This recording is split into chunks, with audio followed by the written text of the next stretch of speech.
유럽 청년 인문학자 이탈리아 국가공인 가이드 스페인 동네 형이 만들어가는 지식여행 콘텐츠 투어 라이브 지식 채널을 시작하겠습니다. 와. 두 안녕하십니까. 분 한 주간 잘 지내셨습니까? 예, 너무 잘 지냈습니다. 네, 잘 지냈습니다. 벌써 12월 중순입니다. 네. 네, 시간이 진짜 너무 빠른 것 같아요. 맞아요. 그러니까요. 네, 진짜. 벌써 연말이 다 왔어요. 네, 네. 진짜 올해 뭐 한 것도 없는데. 그러니까요. 네. 저는 올해는 좀 코로나가 끝날 줄 알았거든요. 그래서 좀 그러니까요. 잦아들면 여행도 좀 갈 수 있을 줄 네. 알고 이랬는데 뭐 올해도 마찬가지로 여행을 많이 안 가니까 올해 뭐 한 기억이 없는 듯해요. 그죠? 똑같네요. 네. 그렇죠. 네. 작년 올해는 그냥 기억이 없는 것 같아요. 그러니까요. 맞아요. 그래서 생각보다 랜선 여행, 방구석 여행 이런 게 네. 길어질 것 같잖아요. 그래서 네. 오늘도 또 어떤 이야기를 또 풀어주실지 너무너무 기대됩니다, 박사님. 아, 기대감이 네. 너무 높아지면 안 되는데. 자, 우리 크리스마스가 며칠 안 남았잖아요. 그렇죠? 네네. 저희 방송일 기준으로 3일 뒤면 바로 크리스마스거든요. 맞아요. 그래서 오늘은 이 그리스에서 볼 수 있는 크리스마스 풍경에 대해서 이야기를 해볼까 합니다. 자, 먼저 두 분은 예. 뭐 이탈리아나 네. 스페인에서 오래 살다가 오셨는데 거기는 크리스마스 풍경이 어떤 편인가요? 스페인 같은 경우는 개인적으로는 좀 그래도 크리스마스 분위기가 좀 났던 네. 것 같긴 해요. 왜냐면 이제 제가 어릴 때 한국 살 때는 뭔가 좀 크리스마스 분위기 좀 없었던 것 같은데 거기 가니까 그래도 이렇게 막 길에 막 전등 같은 것도 달고 막 큰 트리도 있고 해서 저는 좀 더 분위기를 느꼈던 것 같습니다. 크리스마스 분위기. 그렇군요. 예. 키아라님은 어떠세요? 저는 제 생각엔 스페인에서 좀 잘하셔가지고 유럽에 더 그 문화를 느끼신 것 같아요. 왜냐면 가족들과 함께 계셨고 유럽의 맞아. 크리스마스는 가족 문화가 맞아, 되게 맞아. 강하잖아요. 명절 같은 거지. 네, 근데 저 같은 경우에는 외국인 노동자여서 아, 어감이 그래서 되게 네, 그래서 크리스마스 때 오히려 더 힘들었던 기억. 그러니까 막 이렇게 음. 막 반짝반짝하고 트리 이런 아. 거는 길에 잠깐 있는데 솔직히 말씀드리면 이탈리아 로마는 크리스마스 느낌이 강하지 않거든요. 제 기준. 네, 그리고 저에게 크리스마스가 이게 예쁜 분위기 막 이렇게 그런 느낌은 체코나 북유럽 막 이런 곳이잖아요. 그래서 네, 그래서 이탈리아 안에서도 물론 이렇게 따뜻한 남쪽 지방 로마를 비롯해서 이제 아래쪽으로는 조금 덜한 느낌이고 위로 올라갈수록 밀라노나 아니면 산악 지방, 이렇게 돌로미티 막 이런 데는 진짜 예쁘고 막 아기자기하고 분위기가 다르기는 해요. 지역 차이가 있군요. 네, 지역 차이가 좀 많이 있어요. 근데 저는 주로 로마에 있다 보니까 일하고 또 특히 힘들었던 게 유럽의 크리스마스가 대부분을 닫다 보니까 항상 그거 어떻게 투어를 구성을 해야 되나 고민했던 기억밖에 없어요. 아, 그러시구나. 네, 그래서 좀 좋지 않은 슬픈 기억으로. 슬픈 기억이 있는데. 일만 하셨구나. 그냥. 그렇죠, 네. 그렇죠. 그래서 명절도 크리스마스도 항상 일만 했던 기억이 있습니다. 슬프네요, 갑자기. 네, 그래요?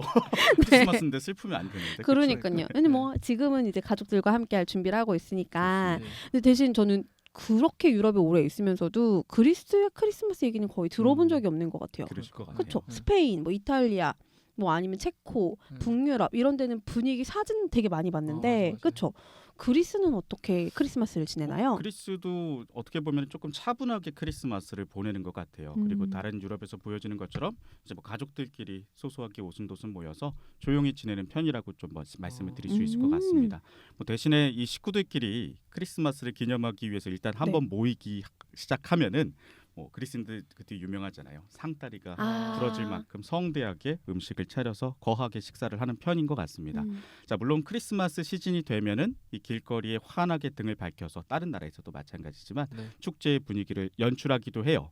그런데 이 다른 유럽 국가들에 비하면은 화려한 크리스마스 트리나 장식들이 조금 빈약한 편이기는 한 것 같습니다. 사람들마다 느끼는 차이가 있기는 하겠지만 대신에 특이한 게 하나가 있는데요. 네. 자, 크리스마스 시즌이 되면은 이 크리스마스 트리와 함께 뭐 도심의 광장이나 마을의 중심에 굉장히 아름답게 장식된 돛담배 모형이 놓여 있는 것을 굉장히 흔하게 볼 수가 있습니다. 토탄배. 해양 민족다운 어떻게 보면 크리스마스 장식의 풍경이라고도 볼 수가 있을 것 같고요. 진짜 특이하네요. 그쵸? 토탄배 특이하네. 그 기원이 있대요. 그 기원이 그 비잔틴 제국 시대, 그러니까 그리스의 중세 시대로까지 거슬러 올라가서 그 비잔틴 제국 시기 때에 지금 터키의 서부 지방에 살고 있는 소아시아 네네. 지방에 살던 그리스인들이 그 돛담배를 장식하던 풍습에서 기원이 돼서 그것이 오늘날까지 이어진 것이라고 이야기를 합니다. 자, 실제로 많은 한국인들이 가장 오해하고 있는 부분이 바로 오늘날의 그리스인들이 아직까지도 이렇게 그리스 신화에 등장하는 여러 신들을 믿는다라고 이제 생각하는 것인데요. 네. 그럼 어디까지나 기원전 고대 시기 우리가 앞에서도 살펴봤었던 뭐 고대 아테네나 스파르타나 이런 시기 때의 이야기고요. 우선 정답을 말씀드리면은 오늘날 현대 그리스인들은 뼛속까지 독실한 기독교 신자라고 말씀을 드릴 수 있겠습니다. 자, 두 분께서는 혹시 오늘날 세계 기독교의 3대 종파가 뭔지 알고 계십니까? 카톨릭, 맞- 그리고 개신교, 네. 그리고 오늘 왠지 여기서 나올 것 같은 정교회. 맞죠? 역시 감이 빠르십니다. 키아르님께서 정확하게 진단을 해주셨습니다. 바로 말씀하신 것처럼 로마 카톨릭교 그리고 개신교 마지막으로 이제 정교회를 들 수 있을 것 같은데요. 네. 이 정교회는 다른 말로 이제 동방정교회라는 단어로 부르기도 합니다. 자, 우리에게는 익숙하지 않지만 이 정교회는 오늘날 주로 이 그리스를 포함해서 발칸 유럽 지역이라든지 그리고 러시아를 중심으로 분포되어 있는 기독교 종파의 하나의 커다란 갈래라고 말씀을 드릴 수 있겠는데요.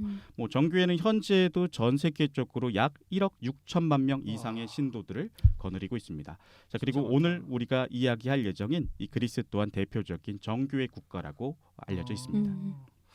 근데 그 사람들이 정교회를 믿는 뭐 네. 그런 특별한 이유가 있는 건가요?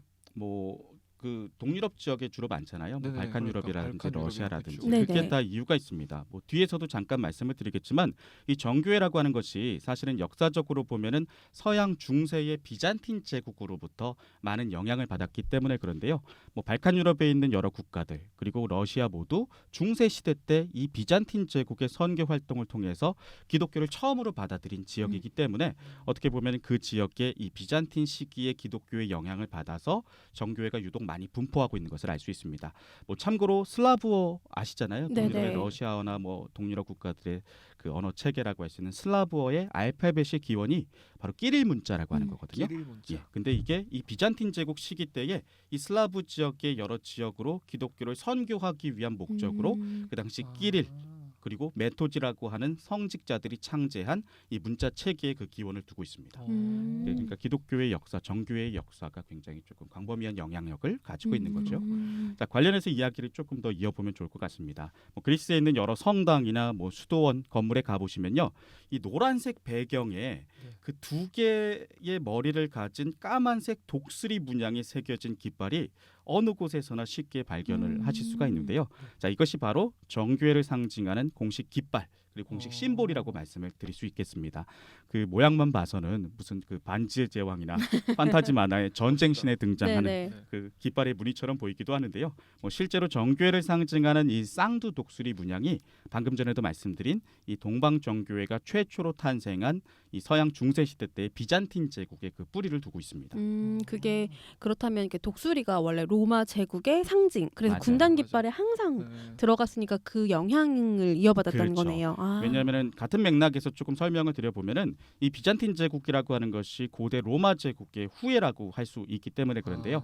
원래는 하나였던 이 거대한 영토의 로마 제국이 이제 점차적으로 시간이 지나면서 쇠퇴하게 되잖아요. 자, 그리고 결국에는 동쪽과 서쪽의 두 개의 영토로 분열이 되고 마는데요. 뭐 제국이 반으로 갈라진 뒤에도 이 동쪽의 로마 제국은 비잔틴 제국이라고 하는 새로운 이름으로 1000년이 넘는 시간 동안 이어지게 됩니다. 자, 그리고 오늘날 우리가 알고 있는 이 기독교가 로마 제국의 국교였다라는 것은 아마 두 분께서도 잘 알고 계실 거고요. 앞서 설명드린 것처럼 이렇게 로마 제국의 영토가 동쪽과 서쪽의 두 개 지역으로 분할이 되어가는 과정 속에서 원래는 하나였던 기독교 공동체 또한 점차적으로 서로 이제 동서 지역으로 갈라져 버리고 마는 거죠. 구체적으로 이 로마 제국 분열 이후의 기독교 사회는요, 유럽의 동쪽 지역은 이 비잔틴 제국의 황제를 중심으로 하는 이 동방 정교회 문화권으로, 그리고 유럽의 서쪽 지역은 두 분께서도 잘 아시는 바로 이제 이탈리아 로마의 교황님을 중심으로 하는 서방 카톨릭 문화권으로 완전히 나누어지게 됩니다. 특히나 이 비잔틴 제국은 동방 정교회가 탄생한 요람이자 뭐 강력한 수호자였다라고 말씀을 드릴 수 있겠는데요.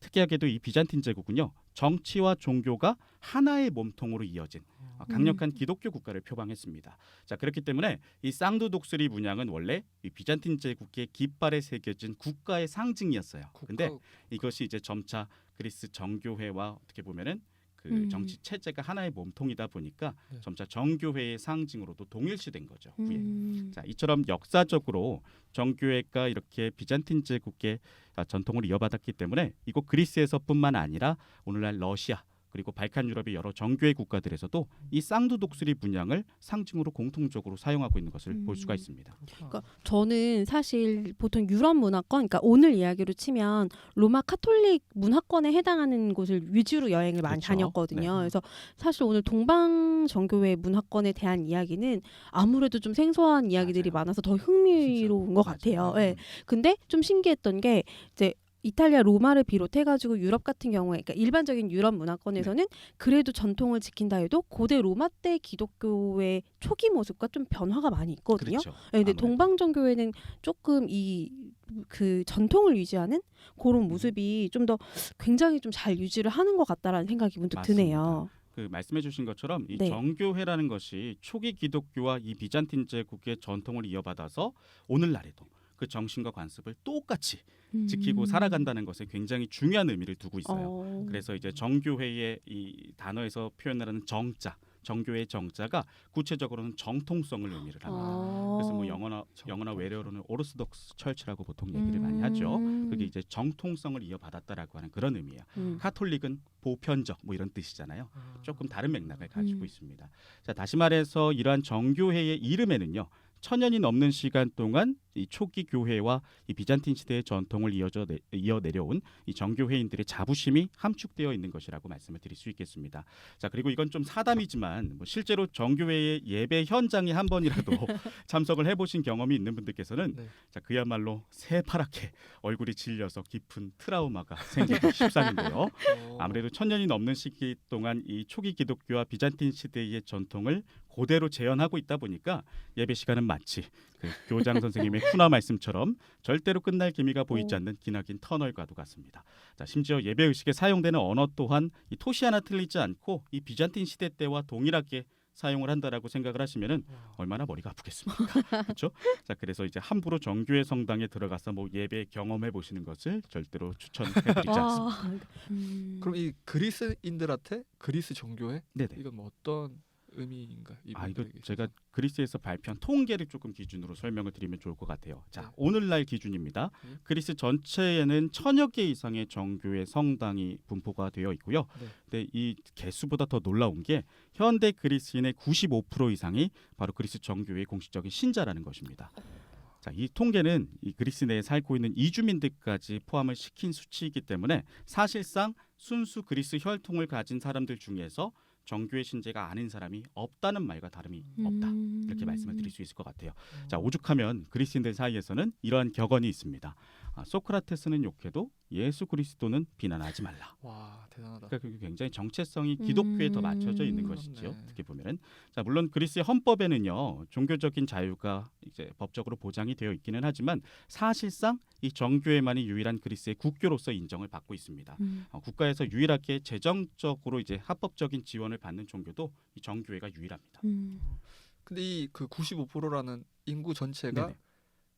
막 매주 일요일마다 가 막 예배 네. 참석하고 이런 건 아닌 거지 이 사람들이. 그러니까 믿긴 하지만 약간 물론 요즘 좀 젊은 세대층은 소위 말하는 우리가 그 나일론 신자들이라고 그에 대해서 믿음이 조금 확고하지 않은 친구들도 많이 있는데 네. 대부분의 이제 그 윗세대라든지 이제 대부분의 어떤 그 성인 인구들은 예. 이 매주 일요일마다 교회에 꼬박꼬박 참석하셔서 또 이제 예배 다 드리고 신실하게 매주. 믿으시는 분들이 굉장히 많습니다.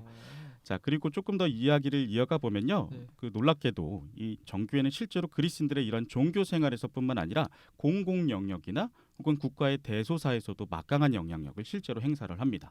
자, 실제로 그리스에서는요, 뭐 총리라든지 대통령 그리고 시장과 같은 국가의 관료들이 선출이 되어서 취임식을 거행할 때 그 취임식을 정교회의 성직자들이 집전하는 것이 관례입니다. 공식적으로.